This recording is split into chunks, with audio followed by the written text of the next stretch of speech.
Welcome back, everybody. When the Oso landslide happened March 22nd, 2014, 43 lives were lost, leaving behind families and a community and really a state to grieve. To honor the victims and recognize the bravery and determination of the volunteers who rescued and recovered, a memorial is being built.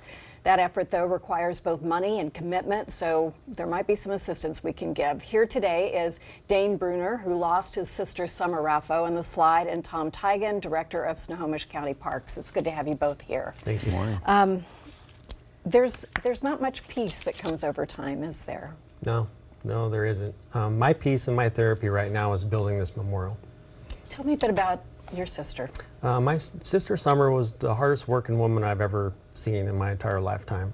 She was a tomboy from the very beginning. She grew up with two brothers. She had to be tough, and that's what she did. She learned to be a farrier. She went to school for that. She loved horses. My mom and her shared that same passion, and they were in that together. They ran our family farm with that. Her laughter is patented. She would light up a room wherever she needed to be, and if you needed her there to help you out, she was always there. And therefore, when she called for us, we knew we needed to go because she never called for help very often. What happened? She was headed to shoe a horse about 7 miles on the other side of where the slide occurred. She was driving in her car with her farrier tools in the back, and it just ultimately ended up being in the worst possible stretch of Highway 530 when that landslide came down. We didn't think at first that she was swallowed up in it, but after the time kept ticking away and such, we knew that it was more inevitable that she was in there and it was going to be more of a recovery than a rescue. But we still tried. We went out there day one, me and my two sons, dug with our bare hands trying to find her. Day 2, day 3, day 4, and then finally day 5 we located her and pulled her out of her car. I can't imagine. I mean, I really can't, Yeah. but I'm guessing that this is something you think about every day? Every day. Not a day goes by I don't think about it. Building a memorial may be a way to heal in part, am I right? Yes, that's my therapy. Yes. So working on this project means what to you? It means the world to me, not only for my sister Summer, but the other 42 victims. 43 people perished in that slide that affected thousands, if not tens of thousands of families and lives and such. And so now building this memorial where the legacies of those loved ones can live on, that is my therapy. That could be all of our therapy, Yeah. at least to help you and the other families. Tom, tell us what's planned and how we can help. So we've actually completed a few items tied to the memorial. We actually, on the 5-year commemoration date, unveiled mailboxes. Yeah, it's really stunning. But we did do the mailboxes, and the mailboxes were really a key component to how people identified Steelhead Haven. There wasn't actually a sign that said that. And so for that community that lived right there in the neighborhood, the mailboxes were a very important kind of a landmark. It's where you would hang balloons for birthdays or when people were going to come visit, or that's how you identified that site. So we were able to get that done.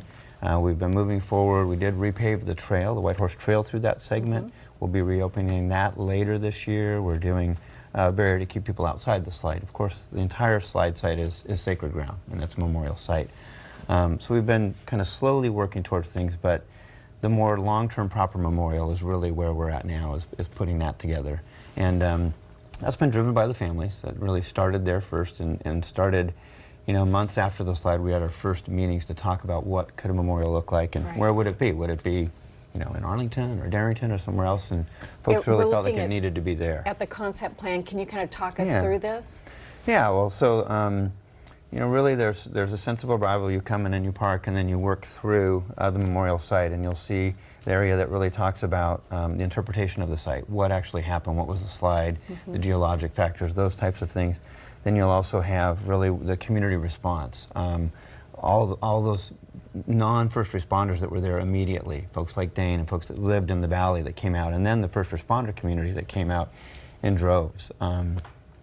Virtually every fire district in the state had some level of emergency management and public works departments, and everybody was out there. And you're talking over 900 folks that ultimately were out on that site, searching for victims and working through that.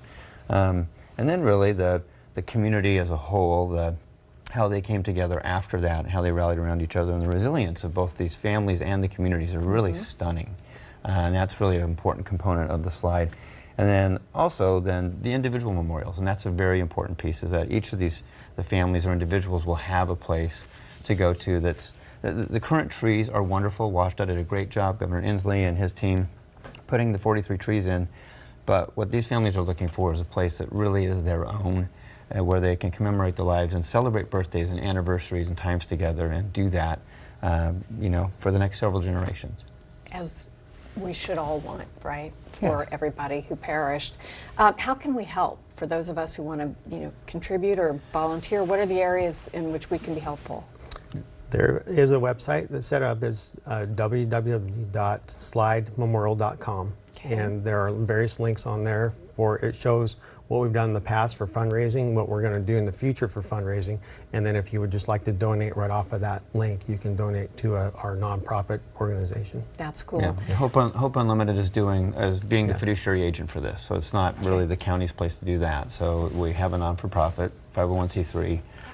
They're doing a great job, so they're the interface with the funds, and so they'll be at the fundraiser too. And Great. it's great. We'll have the Oso Fire guys there in their dress uniforms doing the dessert dash. And we have a lot of local connections. Love me I a mean, dessert dash. That's Absolutely. Yes. And I think this would be a place that would be meaningful to everybody, but what will it mean to you? The long-term permanent memorial will tell stories, and that's what we're lacking right now. It doesn't tell the story. The trees are great, as Tom mentioned. They were fantastic, but they were temporary, and we can hang pictures from them, and that's it. But it doesn't talk about each individual life and the person that they were and the person that they could have become.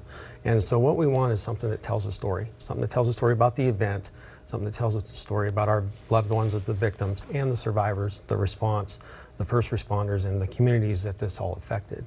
That's a beautiful thing. Thank you very bet. much for sharing with us today. And we'll make sure we post all of this. The P&W Paradise Ball to benefit the Slide Memorial is this Saturday, June 22nd at the Seattle Marriott Waterfront. You can find more information on that on our website. And for ticket information or to donate, go to Memorial, go to slidememorial.com.